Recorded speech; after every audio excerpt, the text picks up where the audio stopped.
नजरिया देखना, आप अपने आप को देखना, हम किस रास्ते पर हैं पता चलेगा। कोई किसी के जूते ये मैक चुरा करके ले जाए, मुझे बताओ, तो उस मैक चुराने वाले को इनाम दिया जाएगा? नहीं। कोई चोरी कर ले तो उसको इनाम दिया जाएगा? मुझे बताओ, इनाम दिया जाएगा? नहीं।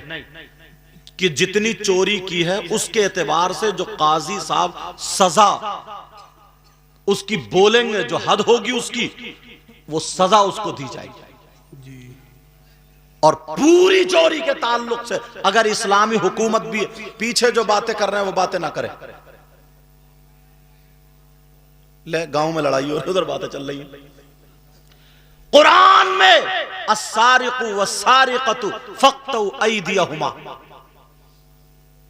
समझ रहे मेरी बात? चोर चोरनी का हाथ काट, अगर इस्लामी इसके शराइत के साथ।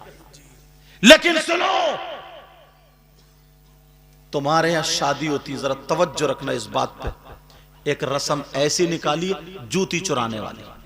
क्या रस्म निकली है मुसलमानों में चोरी की? जूती नहीं चुरती है? अरे बोलो, नहीं चुरती है? कितने लोगों की शादी हुई है जूती चोरी साहब, और कितने खुश हो रहे हैं, हाँ जूती चोरी। और ये भी मालूम है चोर कौन है, चोरनी कौन सी? छोटा बच्चा है, बच्चे को साला साली बोलते, छोटे से। क्या तालीम दी जा रही है तुम्हारे यहां? क्या बात है, मुसलमानों में क्या तालीम आज तक कोई टोकता ही नहीं? चोरी की तालीम। अब पूरा घर खुश है, पूरा घर। अब उसे चढ़ा दिया जाता, बच्चा फूल का कुप्पा। बड़े पीर साहब जब पढ़ने के लिए गए थे ना, छोटे से थे, मां ने 40 अशरफियां अंदर रख दी थी, तो पहली हिदायत ये की थी, बेटा झूठ मत बोलना। जी सुभान अल्लाह। ये हिदायत थी। चोरों ने पकड़ लिया, उनमें ये बच्चा भी था, बड़े पीर भी थे। सुना नहीं है तुमने? बड़े पीर भी थे, सबको लूटता हुआ आ रहा है, सब लोग अपने अपने पैसे छुपा रहे, कोई इधर कोई इधर। तुमसे कहा, किसी ने पूछा, छोटे मियाँ तुम्हारे पास भी कुछ है? कहा जी, मेरी अशरफी में, मेरी सदरी में, जो भी बोले, मेरी ये जो लिबास पहनूं इसमें 40 अशरफी। लोग हंस पड़े, लो इतने बच्चे में 40 टल गए। दूसरे ने पूछा, फिर यही कहा, सरदार ने बुलाया तो जुमला सुनने का, सरदार ने बुलाया, कहा ये बताओ, सारे लोग अपना माल चोरों से छुपाते हैं, तुमने चोरों को बताया क्यों? कहा इसलिए जब मैं घर से निकला था तो मेरी माँ ने कहा था, बेटा कभी झूठ मत बोलना। जी हाँ। और ये माँ बाप क्या सिखा रहे हैं कि बेटा वो दूल्हा भाई आएंगे, जीजा जी चोरी करिए, चोरी। क्या तालीम तुम्हारे मजहब में, हमारे मजहब में दी जा रही है? चोरी करियो। और तुम कितने सीधे हो, भोले। कोई बड़ा आदमी नहीं डांटता, तक किसी ने रोका ही नहीं, सांप चुर गए, खुश हो रहे हैं कितने। अब वो उस चोर से डिमांड पूछी जा रही है, थाने को फोन क्यों नहीं किया? पकड़वा दो, सजा दो, बारात आएगी, टूटी फूटी आएगी। चोर से डिमांड पूछी जा रही है, बताओ क्या डिमांड है तुम्हारी? उसने कहा 8,000 मांगे, उसने 8, या 10 मांगे 10। चलो 10,000 मांग ली। दूल्हा मियाँ कुछ कम कर रहे हैं, अब साहब बोली चल रही है, बोली। वो कह रहे हैं साहब 7 ले लो, 8 ले लो, 8 ले लो, 8। का नहीं इतने ही, वो भी नीचे नहीं उतर रहे हैं, जैसे उसके बाप कमा ले। बिक्री चल रही है, कोई टोकता ही नहीं, कोई बोलता ही नहीं। तुम्हारा मजहब कितना पाकीज़ा, कितना सच्चा। मगर यहां पे क्या चल रहा? बोली चल रही है दूल्हा मियाँ के जूतों पे, चोरी के माल पे, सबके सामने चोरी की चोरी, और ऊपर से सीना जोरी।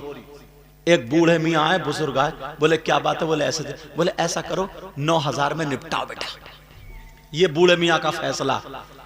अगर मदरसे में छोटे होते तो इन्हें भी भूत बना दिया था, डंडे मारते मारते। पूछा गया, कहा 9,000 में निपटाओ। और ऊपर से जुमला क्या बोले ना दूल्हा मियाँ से, अरे बोले दो, ये तो बच्चों का हक है, दे दो, दो। इनसे ये पूछो, चोर और चोरनी का हक जानते हो क्या? तुमने कह तो दिया, क्या हक है? कहां है तुम्हारा इल्म? कहां है तुम्हारी तालीम? कोई बोलने वाला ही नहीं, कोई पूछने वाला ही नहीं। बच्चों को चोर बना रहा है, यहीं से शुरू हो रहा है, यहीं से। इतने में दूल्हा मियाँ के अब्बा आ गए, बोले क्या बात है? बोले साहब ऐसे ऐसे बात है, 9,000 में हमने फैसला कर। बोले नो नहीं, मेरे बेटे की शादी, खुशी का दिन है आज, पूरे के पूरे 10 निकाल के दे दे, 1 रुपया भी कम नहीं करूंगा, खुशी का दिन है। चले गए। दे दिए 10। किसे? चोरों को, डकैतों को। दुल्हन को लेके कार में बैठे बच्चों ने कार घेर ली। तुमने थाने को फोन किया कि उग्रवादियों ने कार घेर ली? इनकी भी डिमांड 8 और 10 पे अटक गई। फिर बड़े मियां ने 9 में फैसला किया। फिर अब्बा आ गए, क्या हुआ था? बोले खुशी का दिन है, पूरे 10 दे दिए, यहां भी 10। अब इमाम साहब ने निकाह पढ़ाया। इमाम साहब ने निकाह पढ़ा दिया। इमाम साहब से पूछा गया तुम्हारी क्या डिमांड, तुम बोलो। इमाम साहब बोले 10,000। बस अब यही दूल्हा मियां का अब्बा को भी मौत आ जाती है। जी हक है। मौत का लफ्ज थोड़ा सख्त है, माफ करना। जी ये मुहावरा है, मतलब दूल्हा मियां के अब्बा भी अब बेकार हो जाते हैं। समझ रहे मेरी बात? जी हक असली है। माना को छोड़ चुका है अब यहां पे। दूल्हा मियां के बाप, उनकी भी हालत खराब, सारे लोग बिगड़ गए। चोरों को तुमने दे दिए, डकैतों को भी दे दिए, और जो मस्जिद का इमाम है, हाफिज कुरान और आलिम है, और जो निकाह पढ़ा रहा, इससे दो खानदान एक हो रहे। जी एक लड़की एक लड़का रिश्ते इज़्दिवाज में मुंसलिक हो रहा है। ये कुछ नहीं, अब कोई नहीं बोलता कि हक है दो या नहीं। फौरन दूल्हा का बाप बिगड़ गया, इमाम का दिमाग खराब हो गया। कहीं 10,000 चल रहे, सदर साहब को बुलाओ, फौरन इमाम को निकलवाओ। सदर साहब को अपनी सदारत का डर था, खौफ था। बोले इमाम साहब तुम अपना बोरिया बिस्तरा बांध लो, मैं जाके मदरसे से दूसरा ले आऊंगा। जी ऐसी बात। कब तक तुम्हारी सदारत चलेगी? कब तक निकलवाते रहोगे? एक दिन वो होगा, फातिहा पढ़ने वाले नसीब नहीं होते। जी अल्लाह ना करे ऐसा दिन आए। कब तक निकलवाते? लाले पड़ गए। आज पूछा एक साहब से ना, बोले ये सदर साहब है मदरसे, बोले वो हजरत बस सोचा ना जिंदगी में दीन का काम कर लो, बड़ा दुख दर्द है, दीन बड़ा गम सुना रहा है, बड़ा दुख। जब बच्चों को पूछा मैंने कहा कहां पढ़ रहे हैं, तो वो इंग्लिश मीडियम में पढ़ रहा है। एक सदर का भी बच्चा मदरसे में नहीं पढ़ रहा। ये तेरा दुख कैसा है? तो झूठ बोल रहा है। मदरसे की वजह से तुझे सदारत का ओहदा मिल गया, तू इस ओहदे के चक्कर में मर रहा। जी वरना अगर मोहब्बत होती तो तेरे बच्चे हाफिज कुरान होते, सुभान तेरे अल्लाह। बच्चे आलिम रब्बानी। मालदार के बच्चे मदरसों में नहीं पढ़ते, क्यों? उन्हें मालूम है कि मदरसे में तनख्वाह 12,000 से 15,000 की है, मस्जिद की तनख्वाह 10,000 से 15,000 की है, इसलिए नहीं पढ़ते। अगर इसे घटाते जाओगे तो बेचारे गरीब मिस्कीन ही पढ़ने के लिए रह जाएंगे, मालदारों के बच्चे नहीं पढ़ेंगे। जी ऐसे हालात, जो इमाम है, हाफिज कुरान है, तुम्हारे यहाँ नमाज पढ़ा रहा है, तुमने डकैतों को दे दिए, चोरों को दे दिए, आतिशबाजी वालों को दे दिए, सारे लोगों को, यहां तक के तुमने छक्कों को दे दिए, और सारे लोगों को बांट रहे हो। दुपट्टे रखने वालों को दे दिए, सबको दे दिए। इमाम का नंबर आया तो मस्जिद से निकलवा करके छोड़ा था। जी जरा सोचो, सोचने की बात है, गौर करो। एक ही शादी में नजरिया देखो अपना। मस्जिद में लगाएंगे, मालूम है मस्जिद कितनी खूबसूरत बना लो, सोने चांदी की मस्जिद बना लो, और तुम्हारी मस्जिद में इमाम अकीदे का नहीं है, बदअकीदा है, इमाम बेकार है। मुफ्ती साहब से पूछो अगर तुम्हारी नमाज हो जाए उसके पीछे, तो मुझे बताओ। जी नमाज नहीं होगी, चाहे सोने की मस्जिद हो या चांदी की मस्जिद हो या पत्थर लगा हुआ हो। जिम्मेदारी से बोलता हूं, समझ में आ रही है बात? अगर तुम्हारे यहां मिट्टी की मस्जिद है, तुम्हारे एसी नहीं लग रही, छप्पर पड़ा है, और अगर इमाम अकीदे का है, इमाम कुरान सही पढ़ता है, इमाम सही है, तो तुम्हारी नमाज खुशबूदार हो जाएगी। सुभान अल्लाह, सुभान अल्लाह। पूछो, मस्जिदों में इतना रुपया पैसा लगा ले तो, अरे एसीओ पे एसीओ, अच्छी बात है, और हुजरे में जाकर के देखो तो जाला लटक रहा है। इमाम को डाला कौन से हुजरे में? जो चटक रहा है कि गिरे तो पहले यही मरे। उसका पेशाब खाना, उसका बाथरूम, लैट्रिन, सारी चीजें बेकार है। अच्छा, अपने 3 रकात 5 रकात 10 20 रकात जो भी पढ़ने जा रहा हूं, तो सोच रहा हूं एसीओ में पढ़ूंगा, मैं सजदे करूंगा तो कालीन पे करूंगा, और जो नमाज पढ़ा रहा, जो सर का ताज है, जो इमाम है, उसको हुजरे का आलम ये है, उसके हुजरे का आलम ये है। ये तुम्हें तवज्जो देने की बात नहीं है क्या? बोलो, क्या तुम्हें तवज्जो देने की बात नहीं है? तवज्जो देने की बात। इस पर गौर करने की बात है। आज इनकी शादी में ये मौका मिला तो मुझे बोल लेने दे। जी। ऐसे हालात, ईमानदारी से बताओ, एक शख्स ऐसा जिसने 1 रुपया नहीं कमाया, आज मतलब एक कुछ भी नहीं वो पढ़ा, उसने कोई काम नहीं सीखा, उसने कुछ भी नहीं किया है, अब वो कमाने चला, मजदूरी करने, तो 400 और 500 रुपए की उसकी मजदूरी एक आदमी की, बिल्कुल निठल्ले अनपढ़, बिल्कुल अनपढ़, कोई काम सीखा उन्हें, उसकी मजदूरी कितनी है फावड़े कस्सी वाले की? 400 या 500? जी। बोलो है कि नहीं? 400 या 500? 500 रुपए अगर है, एक महीने में 15,000 हो रहा है। जी। शाम को बीवी बच्चों के साथ, बेटा शाम को फिर बीवी बच्चों के साथ सोता है, वो आराम से रहता है, 15,000। और अगर कारीगर है तो 35,000 महीने के, 40,000 महीने के कमा रहा। यार इसने कुरान हिफ्ज कर लिया तो इतना बुरा कर लिया, ये आलिम हो गया, बुखारी शरीफ पढ़िए, नबी तो ये फरमाते हैं चाहे कितने बड़ा मालदार हो, पैसे वाला हो, इज्जत दौलत वाला हो, नबी फरमाते हैं खैरुकुम मन तअल्लमल कुरान व अल्लमा, तुम में सबसे बेहतर वो है जो कुरान पढ़े पढ़ाए सीखे सिखा, उसको नबी बेहतर बता रहे हैं। और तुम जरा देखो 35,000 वो कमा रहे, 40,000 वो कमा रहे। हाँ उसने हिफ्ज कर लिया, मौलवियत पढ़ ली, कारी हो गए, आलिम हो गए, तो इतना बड़ा गुनाह कर लिया, ये अपने बीवी बच्चों को छोड़ के 8-8 दिन नमाज पढ़ा रहा है, तो तुम 10,000 में रखना चाह रहे हो? 10,000 में? और माफ करना मुफ्ती साहब बैठे बोल रहा हूं, बाज इमाम के पीछे ना नमाज दोहरानी पड़ती है। जी। उसकी वजह बताऊं, हमारी कौम जो है ना, हमारी कौम, मैं अपनी तकरीरों में कहता हूं, हाँ हमारी कौम सबसे ज्यादा सस्ती 2 चीजें खरीदती है, 2 चीजें अपनाती है, एक कुर्बानी का बकरा, एक मस्जिद का इमाम।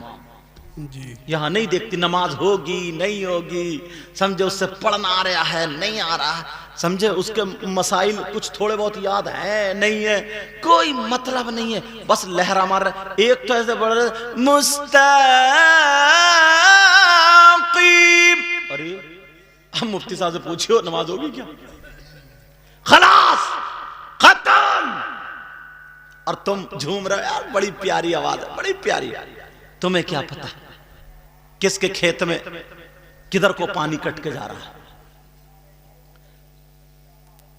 क्यों? तुम्हें सस्ता मिल जाए, 8,000 का मिल जाए, 10,000 का मिल जाए, और खुश होते हैं हमें, यार अब के इमाम सस्ता आया, वो सस्ता बढ़िया आया। और वो कुर्बानी का बकरा ना बिल्कुल मरा खुरा, पोंक चल रही है उसकी पोंक, 10 चल रहा है उसके 10, बेचारे को 3-3 दिन भूखा रखा गया, और जैसे कुर्बानी का बरसीन उसके मुंह में ठूसा जा रहा, तो पोंक नहीं चलेगी। बच्चे गले में रस्सी डाल के मोहल्ले में घुमाए फिर रहे हैं, बोलो कुर्बानी होगी, आगे को खींच रहा है, वो पीछे को गिर रहा, टांगे लड़खड़ा रही हैं जैसे इसकी बीपी हाई हो गई हो।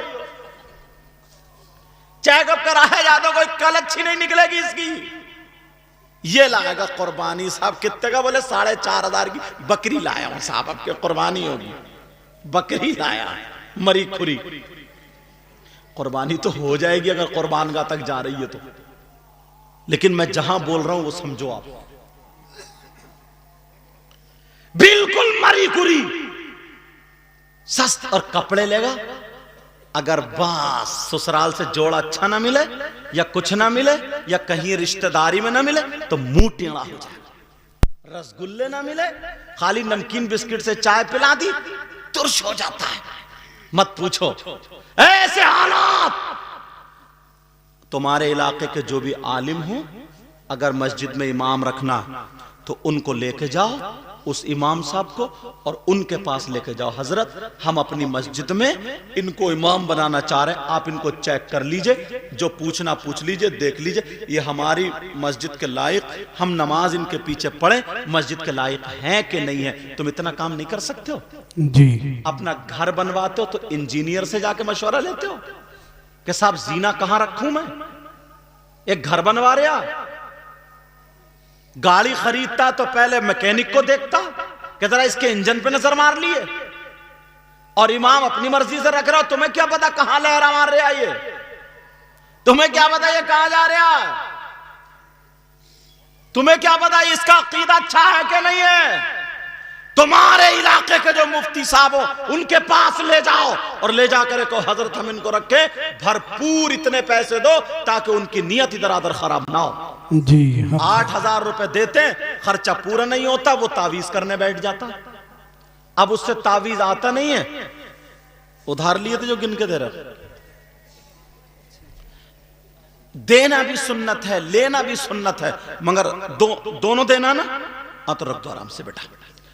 देना भी सुन्नत है, लेना भी सुन्नत है, मगर तरीका सुन्नत नहीं है। तरीका भी सुन्नत अपनाओ, देखने सुनने वालों को भी डिस्टर्ब ना हो, पढ़ने वाले को भी डिस्टर्ब ना हो, समझे, इस अंदाज से दे जाओ, समझे दोनों। हालांकि हुजूर सल्लल्लाहु अलैहि वसल्लम ने भी चादर पेश की जी, समझ रहे।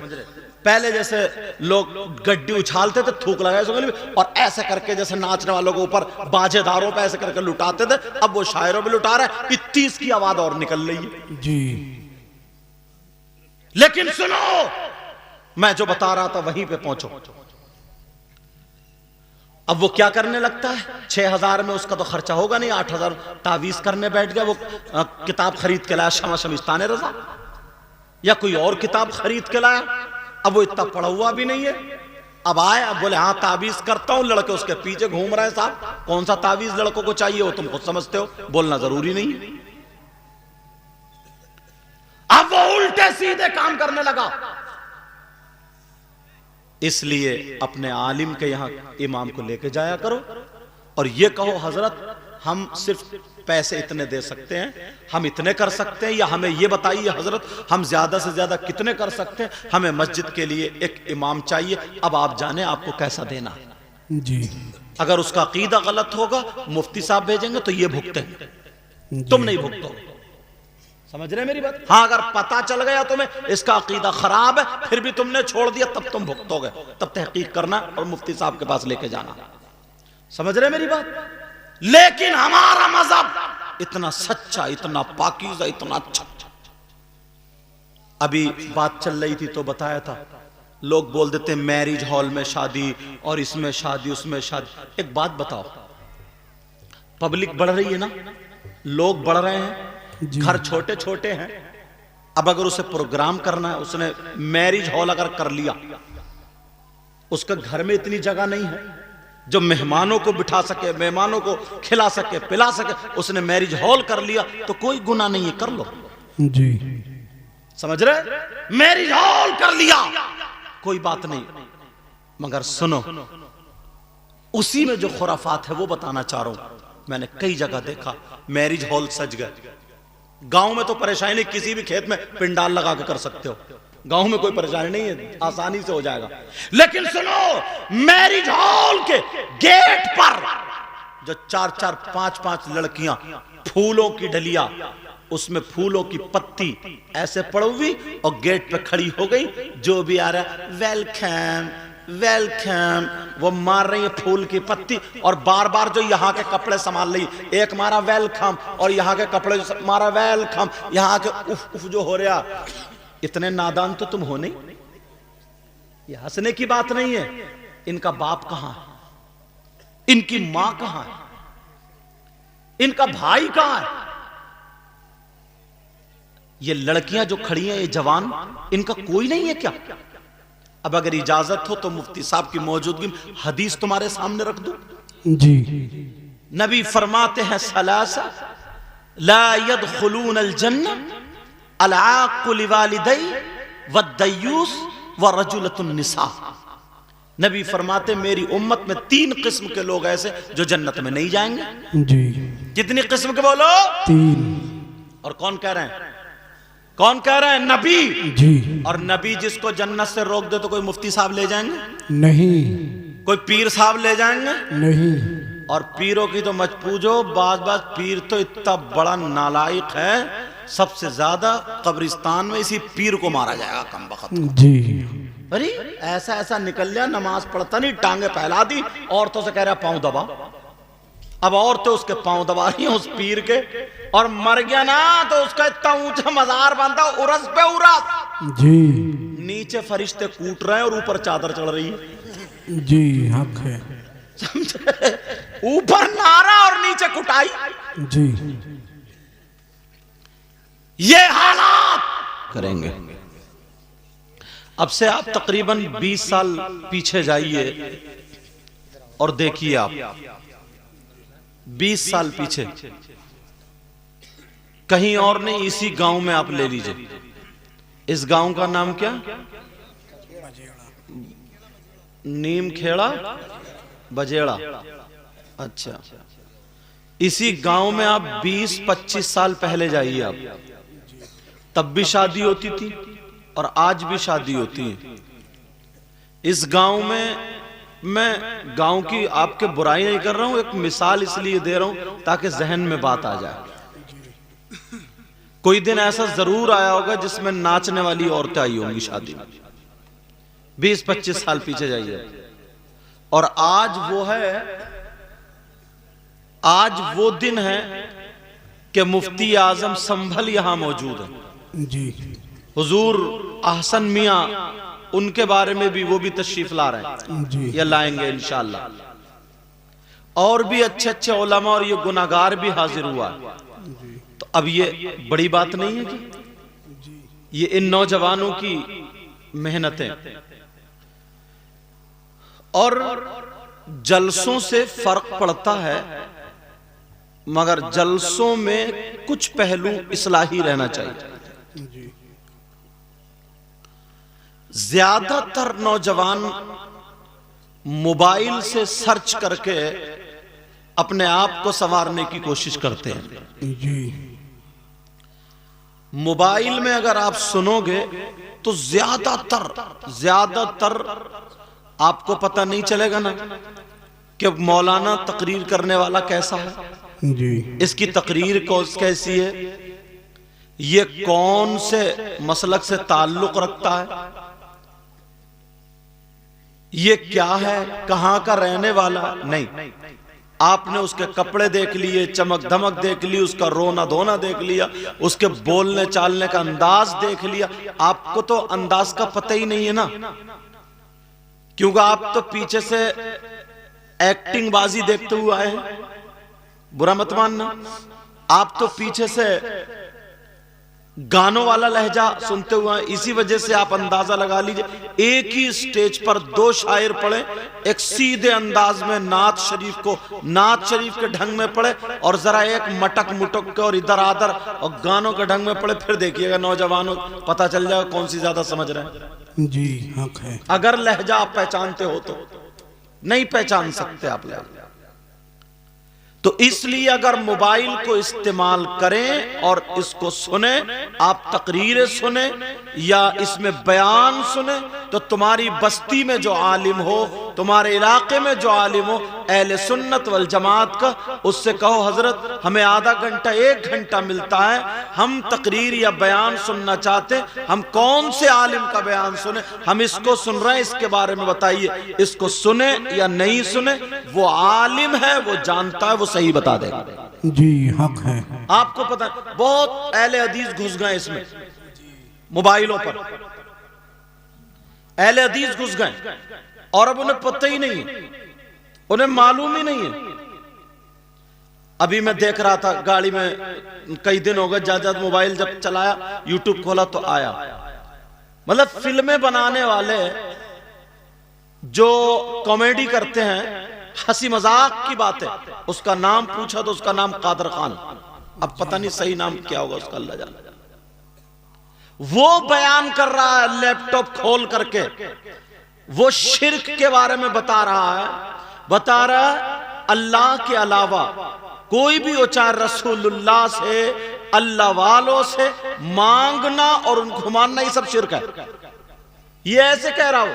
अब बताइए, जाहिल आदमी जिसे पता नहीं, अब वो ये चीज, और तुम्हारी समझ में बात आ जाएंगी।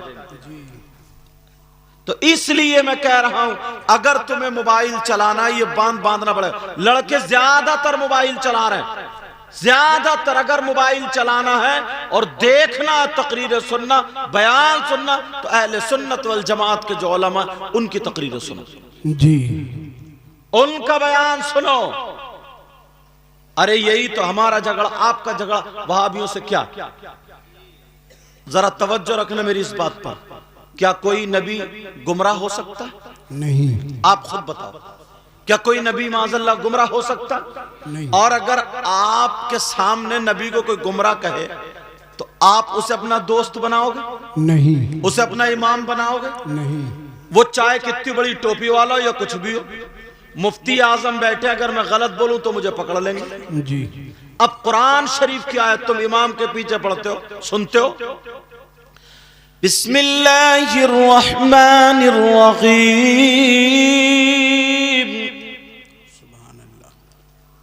ववजदक ज़ाल्लन फ़हदा। सुभान अल्लाह। सुनते हो ना इमाम के पीछे? अब तुम्हारे अगर तर्जमा किसी का भी उठा के ले आओगे, अब वहाबियों का तर्जमा उठा करके लाओगे तो उसमें यही मिलेगा, अल्लाह फरमाता ऐ महबूब हमने आपको गुमराह पाया तो हिदायत दी। पूछो हजरत से, क्या नबी गुमराह थे? अब तुम कहो हमने कुरान में देखा। लोग बहस करते फिर इमामों से, हमने मोबाइल में सुना। जी ऐसे तवज्जो ना। अल्लाह फरमाता है, उन लोगों का तर्जमा ये, तुम असली झगड़ा पहचानो। लोग समझते हैं ना कि कोई अगर खड़े होकर सलाम ना पढ़े तो ये वहाबी है, कोई हरी झंडी ना लगाए ये वहाबी है, समझ रहे? मतलब कोई फातिहा ना पढ़े ये वहाबी है। उसको अगर जल्दी थी ना और वो चला गया ऐसे ही, चाहे वो कितने अच्छा सुन्नी हो, मगर लोग गुमान कर, ये खाली झगड़ा नहीं, असली झगड़ा क्या वो देखो। घरों में कुरान शरीफ अगर उनका तर्जमा रखोगे, इसलिए उलमा ने कहा अगर तर्जमे वाला कुरान शरीफ पढ़ना, उर्दू पढ़ो तो कंजुल ईमान रखो। जी। क्या रखो बोलो? कंजुल ईमान। कंजुल ईमान। तो ऐसे ही ये अगर तकरीर सुनना तो अहले सुन्नत वल जमात की। हमारे कई लड़के सुन्नी ऐसे हैं, वो जरजीस की तकरीर खूब सुन रहे हैं, बस लहजे पे चल रहे हैं साहब, खूब सुन रहे हैं जरजीस की तकरीर। अब उन लोगों ने तर्जमा किया, अल्लाह फरमाता ऐ महबूब हमने तुम्हें गुमराह पाया तो हिदायत दी। बोलो क्या नबी गुमराह हो सकते? नहीं। और अगर किसी का ये अकीदा हो, ये ईमान हो, इसको माने एक्सेप्ट करे, वो मुसलमान हो सकता है क्या? नहीं। बताओ। अब वो दाढ़ी रखा के टोपी ओढ़ के नमाज पढ़ाने आ जाए तुम्हारे यहाँ, तुम्हारी नमाज होगी? नहीं कुछ लोग होगी। कह देते अरे यार ये तो खाली मूली, भाई कुरान भी एक है, कलमा भी एक है, हदीसें भी एक। ये मौलवी लोगों ने अपने लिए झगड़ा बना लिया, अपने लिए बना। अच्छा ये अपने लिए बना, तुम्हारे ईमान की हिफाजत की जा रही है। जी। आज इसीलिए दुनिया आला हजरत के मुखालिफ, बताऊं क्यों?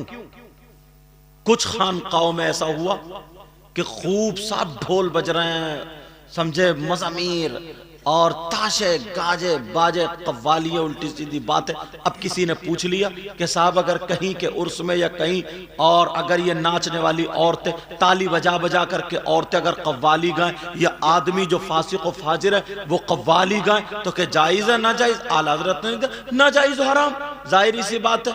अब कोई उन पीर को नहीं कहता, उन्हें नहीं कहता, डायरेक्ट ये कहता आला हज़रत ने उनके खिलाफ फतवा दिया। उनके खिलाफ नहीं दिया, बल्कि जो शरीयत के खिलाफ है आला हजरत ने उनके खिलाफ फतवा दिया। सुभान अल्लाह, सुभान अल्लाह। उनके खिलाफ फतवा दिया। हजरत अगर तकरीर करते कि चोर की ये सजा है, शराबी की ये सजा, तुम्हारे गांव में कोई शराबी है तो क्या साहब मुफ्ती साहब उसके खिलाफ तकरीर करके गए? अरे उसे पकड़ के कहो तू शरीयत के खिलाफ आई क्यों? तू शरीयत के खिलाफ क्यों? एक जगह नहीं, कई जगह ऐसी बात है। बोलो क्या नबी गुनाहगार हो सकते हैं? माज़अल्लाह बोलो, नबी गुनाहगार हो सकते हैं? नहीं। अब वहाबियों का तर्जमा उठाओ, 26वां सिपारा पढ़ो, इन्ना फतहना लका फतहम मुबीना। यहां से देखो, लियगफिर लकल्लाहु मा तक़द्दम मिन ज़म्बिक व मा तअख़्ख़र। तर्जमा उठा करके देखो, उन्होंने यही तर्जमा किया। अल्लाह फरमाता क्या हमने आपको फतेह मुबीन अता फरमाई, लियगफिर लकल्लाहु मा तक़द्दम मिन ज़म्बिक व मा तअख़्ख़र। ऐ महबूब हमने आपके अगले पिछले गुनाह माफ कर दिए। इसका मतलब क्या नबी गुनाहगार थे? तुम सीधे साधे भोले भाले, तुम्हें पता ही नहीं। तुम्हारे घर में अगर तर्जमा होता यही तो तुम पढ़ते, तुम्हारी बेटियां भी पढ़ती, तुम्हारे बेटे भी पढ़ते, तुम्हारे बच्चे पढ़ते, तुम्हारी बीवी पढ़ती, और कुरान पर तुम ये अपना अकीदा बना लेते, किसी और किताब को नहीं मानते।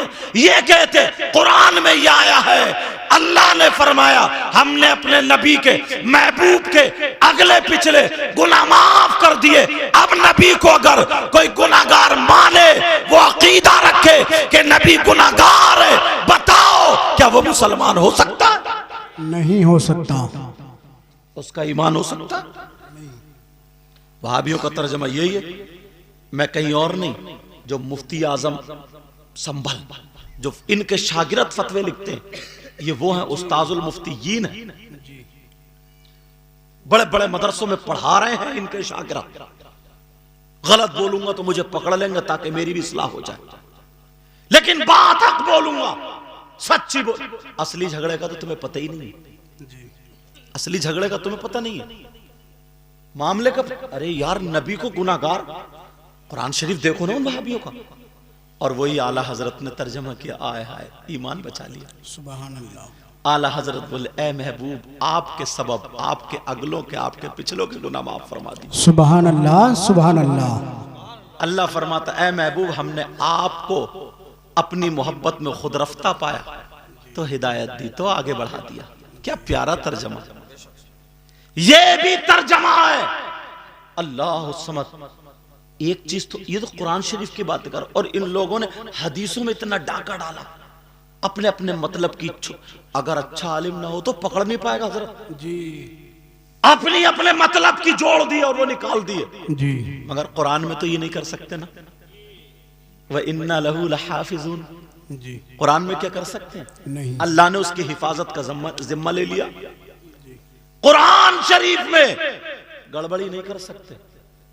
कितनी मर्तबा कुरान को कंप्यूटर मशीनों पे और दिमाग वालों यहूदियों जैसे चेक किया, पढ़ के चेक किया, कोई एक हर्फ गलत हो जाए, एक लफ्ज गलत हो जाए, उसको गलत साबित करते करते खुद इतने करीब हुए, ईमान ले आए, मगर कुरान को गलत साबित नहीं करे। जी, हक है। नहीं साबित। तुम्हारा मजहब तो इतना सच्चा, इतना प्यारा, इतना अच्छा मजहब है, किसी का मजहब है ही नहीं यार। तुम्हारे यहां शादी, अल्लाह समझ, नबी फरमाते निकाह मेरी सुन्नत है। क्या फरमाते? निकाह और निकाह और ये खुशियां, ये सारी चीज, इन तमाम मजमूए का नाम तो शादी है जी, इसी चीज का नाम शादी है। अब ईमानदारी से बताओ, तुम्हारा मजहब इतना पाकीज़ा, इतना सच्चा, इतना अच्छा, यहां तक के सुनो बेटा, पांव से बेटा थोड़ा सुनो, सुनने की बात है। अगर कोई यहां पे या अपने घर में या कहीं पे किसी अल्लाह के वली का या किसी भी मोमिन का जिस्म वहां पे दफन नहीं है और वो वहां पे मजार बना ले, अब मजार तो हम लोगों में ही होते हैं, और मजार बना करके चादर चढ़ाए, उर्स करे, कुरान खानी कराए, सलाम पढ़े, मगर हमारा मजहब तो इतना सच्चा ना, यहां भी रियायत नहीं करता जी। मजहब इस्लाम ये कहता है अगर वहां पे किसी मोमिन का जसद पाक नहीं है, किसी अल्लाह के वली का जिस्म नहीं है, तो वो मजार नहीं। समझ रहे मेरी बात? और उसे मजार समझ के उस पे कुरान खानी करना जायज नहीं जी। उसे मजार समझ के फूल चढ़ाना जायज नहीं, उसे मजार समझ के सलाम करना जायज नहीं, उसे मजार समझ के वहां हाजिरी देना जायज नहीं जी। इतना पाकीज़ा मजहब है यार। पूछिए मुफ्ती आजम से, कितना शानदार मजहब है। और हमारे यहां शादी होती है, अब इसमें देखिए कितनी रस्में हिंदुओं वाली मिलाए पड़े, कितनी रस्में मुसलमानों जाहिलों वाली मिलाए पड़े। जी।